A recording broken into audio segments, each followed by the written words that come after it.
महाभारत के युद्ध के बारे में तो सभी चर्चा करते हैं, लेकिन इस युद्ध के बाद की स्थिति और गति के बारे में बहुत ही कम चर्चा हुई है। तो आज हम इस बात को जानने की कोशिश करेंगे कि महाभारत के युद्ध के बाद क्या हुआ। युद्ध में जीतने के बाद जिन पांडवों का राज तिलक भगवान श्री कृष्ण ने स्वयं किया था, उनका कैसा शासन था, वो कब तक शासन किए और वो कैसे मरे। महाभारत के युद्ध के बाद श्री कृष्ण कहाँ वापस लौट गए। नमस्कार, मेरे चैनल हिस्ट्री एंड मैथोलॉजी में आप सबों का स्वागत है। महाभारत का युद्ध जो वर्तमान हरियाणा राज्य के कुरुक्षेत्र में लड़ा गया था, मानव इतिहास में अब तक लड़े गए सबसे भयावह युद्धों में से एक माना जाता है। महाभारत का युद्ध सिर्फ 18 दिन चला। उस समय की गणना के अनुसार करीब 80% भारतीय पुरुषों की आबादी को यह युद्ध निगल गया। कहा जाता है कि इस युद्ध में करीब 45 लाख लोग भाग लिए थे और इतना खून बहा कि आज भी वहां की मिट्टी का रंग लाल है। कौरवों की तरफ से मात्र 3 योद्धा जीवित बचे, जिसमें कृतवर्मा, कृपाचार्य और अश्वत्थामा थे, और पांडवों की तरफ से 15 योद्धा जीवित बचे, यानी कुल मिलाकर 18 योद्धा ही जीवित बच पाए। आज हम महाभारत युद्ध के मुख्य पात्रों के बारे में यह जानने की कोशिश करेंगे कि महाभारत युद्ध के बाद उनके साथ क्या हुआ। भीष्म पितामह को इच्छा मृत्यु का वरदान प्राप्त था। यद्यपि अर्जुन के तीर से घायल होकर भीष्म पितामह सरसैया पर युद्ध भूमि में ही लेटे हुए थे, लेकिन उनकी इच्छा थी कि जब सूर्य उत्तरायण हो तभी वे प्राण त्यागें। इसलिए उन्होंने पूरे युद्ध काल में मृत्यु को वरण नहीं किया। जब दुर्योधन के मृत्यु के साथ ही युद्ध समाप्त हो गया तो श्री कृष्ण रात्रि में कुरुक्षेत्र के युद्ध स्थल में पहुंचे भीष्म पितामह से मिलने के लिए। चारों ओर सन्नाटा था और योद्धाओं के मृत शरीर पड़े हुए थे। उन्होंने जब भीष्म पितामह को प्रणाम किया तो भीष्म पितामह ने उनसे पूछा कि अब तो बता दो केशव कि तुम भगवान हो ना, और इस युद्ध में जो घटित हुआ वो सही था क्या। कृष्ण ने जवाब दिया कि जो होना चाहिए था वही हुआ। भीष्म पितामह ने श्री कृष्ण से पूछा कि छल हमारे सनातन संस्कारों का कब अंग बन गया। रावण से युद्ध करते हुए राम ने कभी छल का सहारा नहीं लिया था। इस पर श्री कृष्ण का जवाब था कि राम का विरोधी महाज्ञानी और शिव भक्त रावण था, लेकिन द्वापर युग में दुर्योधन, दुशासन, कंस, शकुनी, जयद्रथ, जरासंध जैसे पापी थे। पाप का अंत बहुत जरूरी था, चाहे छल से ही हो।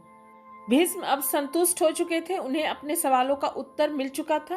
अपनी आंखें मूंदकर अपनी अंतिम यात्रा के लिए निकल पड़े, यानी उन्होंने मृत्यु को वरण कर लिया। युद्ध के अंतिम शाम तक द्रौपदी के 5 पुत्र जीवित थे, लेकिन अपने पिता द्रोणाचार्य की हत्या से अश्वत्थामा बहुत दुखी था। जब उसने दुर्योधन को मृत प्राय जमीन पर लेटा देखा तो अपना आपा खो दिया और प्रतिशोध लेने के लिए पांडवों के शिविर में चला गया, पांडवों की हत्या करने। और 5 पांडव समझकर द्रौपदी के 5 पुत्र की हत्या कर दी। श्री कृष्ण ने सोते हुए द्रौपदी के पुत्रों की हत्या के लिए अश्वत्थामा को यह श्राप दिया कि जब तक पृथ्वी पर जीवन रहेगा अश्वत्थामा मौत और मुक्ति के लिए भटकता रहेगा। और कहा जाता है कि अश्वत्थामा आज भी जिंदा है।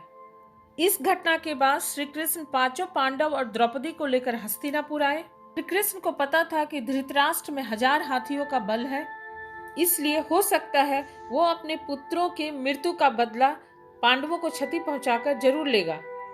तो इसके लिए एक पुतला बनाया गया पांडवों का। हस्तिनापुर पहुंचने पर जैसे ही धृतराष्ट्र ने पांडवों को गले लगाया, श्री कृष्ण ने पांडवों की जगह पुतला को आगे कर दिया।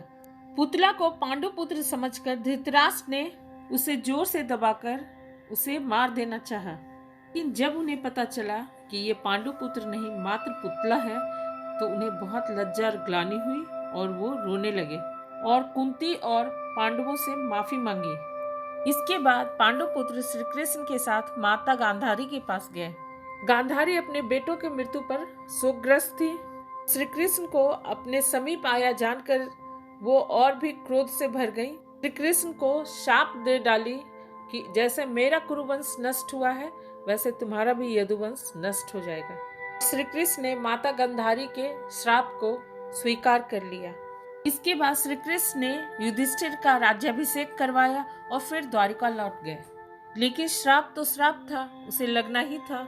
श्री कृष्ण जब द्वारिका वापस आए तो उन्होंने पाया कि प्रभास क्षेत्र में उनके और बलराम के पुत्र आपस में बुरी तरह लड़के एक दूसरे को मार रहे हैं। इससे दुखी होकर बलराम अपने शरीर को त्याग करके दूसरे लोक यानी बैकुंठ चले गए। श्री कृष्ण दुखी होकर प्रभास क्षेत्र में ही एकांत में बैठे हुए थे। इतने में शिकारी द्वारा चलाया गया एक तीर उनके पैर के तलवे में चुभा और रक्त बहने लगा, और रक्त के बहने से ही उनकी मृत्यु हो गई और वे भी बैकुंठ चले गए।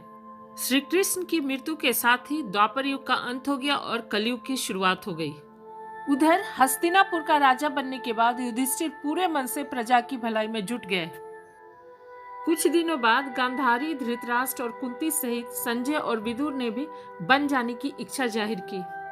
लेकिन ये सभी जब बन जाने लगे तो राज्य के बहुत सारी विधवाएं और वे सारे लोग जिनके परिजन की मृत्यु हो गए थे वो भी साथ हो लिए। वन में वेद व्यास भी आए और सभी लोगों ने अपने मृत परिजनों का हाल जानने की इच्छा जाहिर की वेद व्यास से। वेद व्यास ने कहा ऐसा ही होगा और आपको अपने मृत परिजनों से जरूर मिलने का मौका मिलेगा, सिर्फ एक रात्रि के लिए। और जो अपने मृत परिजनों के साथ जाना चाहती हैं वो वापस उनके साथ जा सकते हैं। रात हुई तो कुरुक्षेत्र में जो मारे गए परिजन थे वो सारे जीवित होकर लौट आए।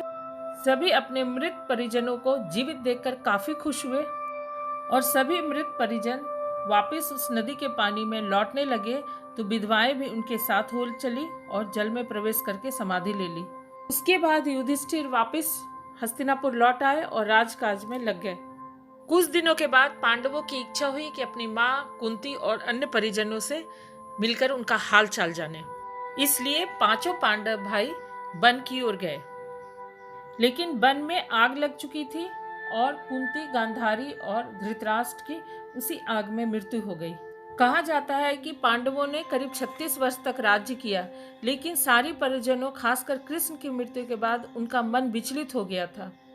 पांडव अर्जुन के पौत्र परीक्षित को राजकाज सौंप के स्वर्ग के लिए रवाना हो गए। स्वर्ग के रास्ते पे जाते जाते द्रौपदी से शुरू होकर धीरे धीरे चारों पांडवों की मृत्यु हो गई। युधिष्ठिर ही सशरीर एक कुत्ते के साथ स्वर्ग के दरवाजे तक पहुंच पाए। वो कुत्ता और कोई नहीं, साक्षात यम थे। वे पहले युधिष्ठिर को नरक का दृश्य दिखाने के लिए ले गए, जहां उनके चारों पांडव और पत्नी द्रौपदी नरक में थे। इससे युधिष्ठिर को बहुत दुख हुआ, लेकिन यम ने उन्हें आश्वासन दिया कि जल्द ही उनके भाई और पत्नी स्वर्ग में पहुंच जाएंगे। उसके बाद यम युधिष्ठिर को स्वर्ग ले गए, जहां वे अपनी पत्नी द्रौपदी और चारों भाई को देखकर बहुत खुश हुए और खुशी खुशी स्वर्ग में निवास करने लगे। उम्मीद है महाभारत के युद्ध के बाद की स्थिति पर बना हुआ ये वीडियो आपको जरूर पसंद आएगा। अगर पसंद आए तो इसे लाइक कीजिए, शेयर कीजिए और मेरे चैनल को जरूर सब्सक्राइब कीजिए। Thank you.